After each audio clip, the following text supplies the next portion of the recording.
Shanice once believed that silence was a kind of strength. She once believed that if she could just endure a little longer, if she could simply wait until the waves passed, everything would settle back into its proper place like a room that gets cleaned after a storm, like a small scratch that eventually fades. But the longer she stayed quiet, the more she felt something tightening around her life, not loudly, not dramatically, but softly like an invisible hand choking off each breath. A week ago, she still thought Ted's sudden shifts in tone were just exhaustion, that canceled plans at the last minute were only work pressure, that the rumors about her spreading through the hospital were nothing more than the familiar cruelty of a competitive environment. And then those harmless details began to take shape. They pulled toward one another like shards of metal, snapping together into something so cold and sharp she could no longer lie to herself. Ted started looking at her with flashes of suspicion before turning away, as if weighing something he couldn't say out loud. Ted began asking questions that seemed small, but smelled like interrogation questions that forced Shanice to explain herself for things she had never done wrong. Strangest of all was how the people around them adjusted their attitudes in perfect rhythm, as if someone had tossed a spark into dry grass and was simply waiting for the wine to make it blaze. Shanice couldn't understand how the timing could be that precise, so flawless it felt scripted until she saw Leslie at the far end of the hospital corridor, walking with a confidence that made the place look like her private stage, and Shanice suddenly understood. This wasn't a chain of coincidences. This was a performance that had been built in advance, and the role of the suspicious one had been prepared to be shoved onto Shanice long before she even knew there was an audition. Leslie wasn't merely slipping between Shanice and Ted. Leslie had erected an entire filthy stage to turn Shanice into the source of trouble, to turn Ted into the one being guided, and to turn herself into the perfect victim, the kind of victim people instinctively pity, protect, and believe more easily than a woman who is angry and starting to fight back. Shanice had always despised loud, obvious jealousy games, the cheap chaos of public scenes. But Leslie didn't play that way. Leslie played with reputations, with blurred edges, with the slippery thing people call social morality, the kind that can destroy someone without ever laying a hand on them. Shanice realized Leslie didn't need to hit her with fists. Leslie only needed to hit her with a story. And in that story, Leslie always stood exactly where forgiveness naturally fell. Shanice's anger came slowly, seeping through each layer of reason. It didn't erupt into screaming. It became a burning line that ran up her spine, an awareness that if she kept staying silent, she would be dragged along like a puppet. She began to replay the moments that had felt strange at the time. The day Ted abruptly went cold after reading a message, then casually said someone had reminded him to be careful about relationships that could damage his image. The coworker who joked half joking, half not that Shanice was good at climbing. The important appointment that was shifted at the last minute so Shanice looked like the one who broke her word, while Leslie appeared somewhere nearby as though she had just happened to witness it. Shanice didn't want to believe she was the only one being hurt. She didn't want to believe Ted was so easily let by the nose. Yet the more she thought, the more she feared something deeper than jealousy, the fear that Ted might not be entirely innocent. Not in the sense that he was deliberately betraying her, but in the sense that he was letting pride and the terror of scandal steer him.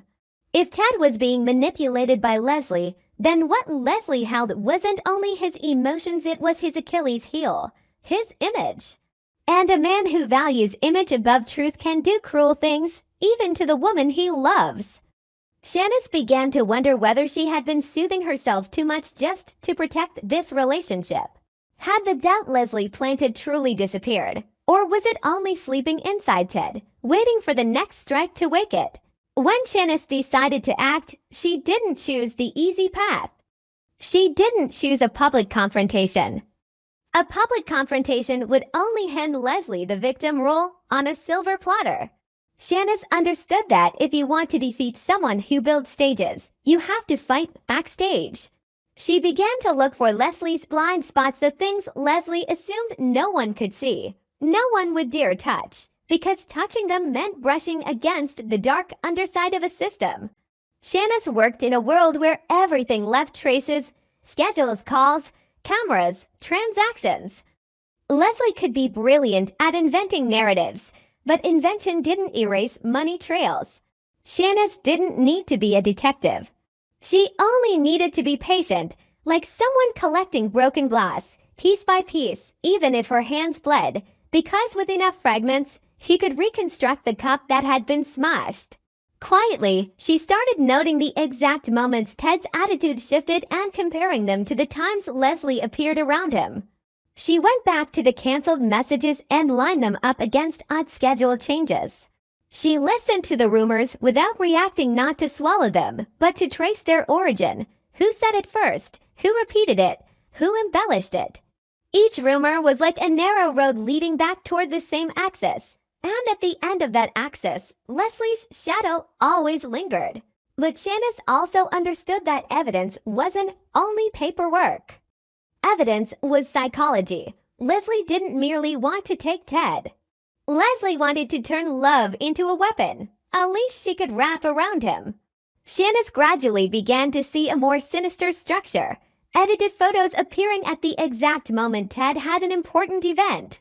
Accidental meetings arranged so Ted would catch Shanice from angles that invited misunderstanding. Anonymous messages sent to Ted that were half true and half false, never enough to prove anything, but enough to not trust. Meanwhile, Leslie appeared with that wounded face, offering stories about betrayal in her past, about pain she didn't want to talk about. Shanice recognized the trick. Leslie was building her own moral credibility, layering public sympathy like armor, so that when the time came, no matter what Leslie did, people would instinctively choose her side. It was power without a title, and Ted, who feared scandal, feared judgment, feared the weight of other people's eyes, was exactly the kind of man who could fall into that trap. By then, Shanice's anger was no longer just jealousy. It became the sensation of being insulted. Insulted because she was being turned into a supporting character in a story someone else was writing. Insulted because Leslie was using hypocritical standards to suffocate her. And most insulting of all was the possibility that Ted was letting it happen. Shanice began to sink into a brutal inner war. If she dragged everything into the light, Ted could be pulled into scandal. His career and reputation could shudder. And the hatred might not land only on Leslie. But if Shanice stayed silent to protect Ted, she would turn herself into an accomplice, granting Leslie victory by default, victory through that spotless victim mask. Either choice meant losing something, and every time Shanice thought she had made a decision, another thought rose up like a blade. If Ted truly loved her, he would choose her, he would trust her. But if Ted chose image, chose peace, chose burying truth to preserve dignity, then was that love worth Shanice sacrificing her own ethics? Was it worth swallowing humiliation one more time? As Shanice gathered enough proof, she stumbled upon something that sent ice down her spine. Someone was watching her. Not the obvious kind of watching driven by jealousy, but something professional, patient. A car parked at a distance kept appearing at places she passed. A strange account repeatedly viewed her social media without leaving a trace of interaction. Once, she came home and noticed the door showed no signs of forced entry, yet a drawer where she always kept documents had been shifted. The biggest shock wasn't the surveillance itself, it was what it meant. If Leslie were only acting out of jealousy, she would attack with emotion. But this felt like a campaign, organized, targeted, disciplined. Ted wasn't just a boyfriend. Ted might be a key to Leslie's reinvention, to her entry into a world of power she wouldn't normally touch. And if that was true, then Shanice was facing something far larger than she had imagined, something in which love was only the easiest wrapping to swallow. From that moment, Shanice was cornered in a new way. She didn't only have to protect love, she had to protect herself, protect her job, protect the reputation she had built with sweat, protect the fragile calm of her own life. She started to see everything around her as a minefield. Every conversation could be cut and stitched into something else. Every message could become forged evidence. Every step into the hospital could be the opening of a trap. And in that state, people become vulnerable to uglier reactions. Shanice felt herself growing colder with coworkers, beginning to suspect even Ashley, even though Ashley had once been someone she trusted. She hated that feeling, hated how she was being turned into a worse version of herself. Yet the more she tried to stay calm, the more she saw that Leslie had already achieved part of the goal, pushing Shanice toward losing control. So Shanice would wreck her own image before Leslie even needed to deliver the final blow. Shanice decided to raise the game to a more dangerous level. She couldn't keep collecting evidence in the shadows forever. Every day that passed gave Leslie more time to build her moral credibility, more time to scatter new rumors, more time to plant a new trap. Shanice began creating small situations logical enough to avoid suspicion, but sharp enough to test Ted's and Leslie's reactions. She changed appointment times to see who knew first. She deliberately leaked a false fragment about an important document, then watched who tried to reach for it. She didn't want to play dirty, but she understood that sometimes you have to use the system's own nature to expose it.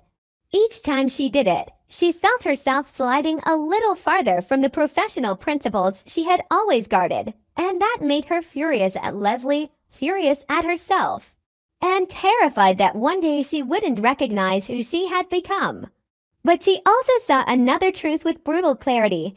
If she stood still, she would drown in the story Leslie had written. If she fought back, she had a chance to rewrite it in her own words, even if those words made her bleed. And then came the day Shanice believed she finally held victory in her hands.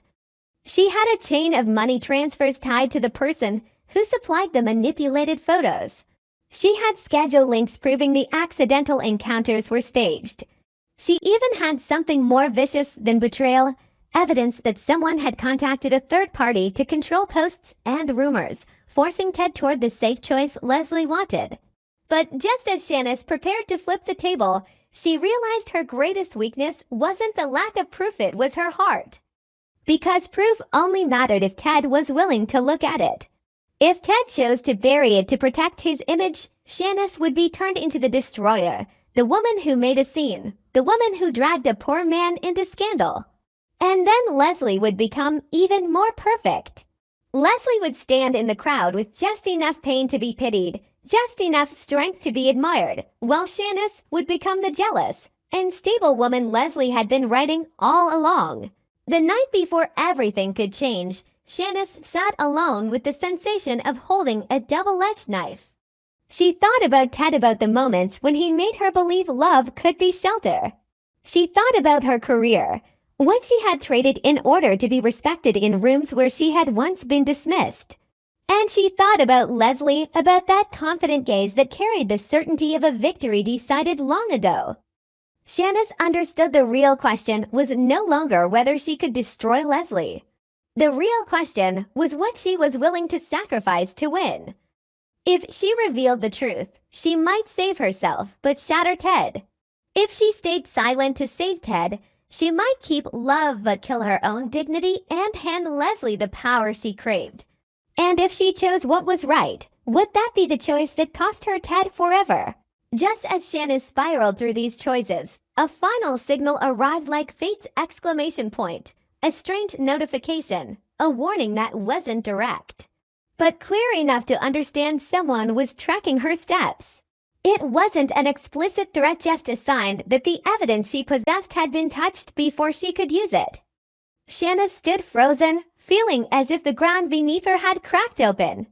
If Leslie already knew what Shanice had, then everything Shanice prepared could be redirected, distorted, weaponized. And if the one watching her wasn't Leslie, then Shanice had accidentally brushed against something bigger, wider network in which Ted was merely a piece.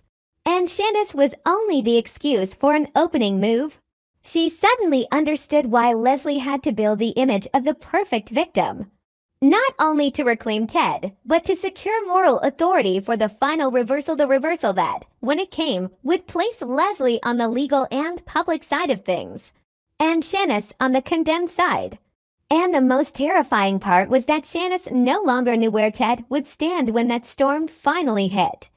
Her trust in Ted didn't disappear, but it was no longer pure. It became a trust full of scratches, something that could shatter under one sentence, one twisted piece of evidence, one silence delivered at the wrong time. Shanice knew she was about to choose, and every choice would cost her a piece of herself. But she also knew this: she was no longer the woman who waited for storms to pass. She had stepped into a cold war, and now that war was shifting into something darker, where love was the prize, reputation was the weapon. And truth was a thing that could kill anyone if placed in the wrong hands. In the final moment before she moved, Shanice realized her anger at Leslie was hiding a deeper fear, the fear that Ted might choose wrong, and that when he did, he wouldn't just betray her. He would betray the man he once wanted to be. And Shanice wondered whether she was still fighting to keep Ted, or fighting not to become just another victim inside Leslie's game.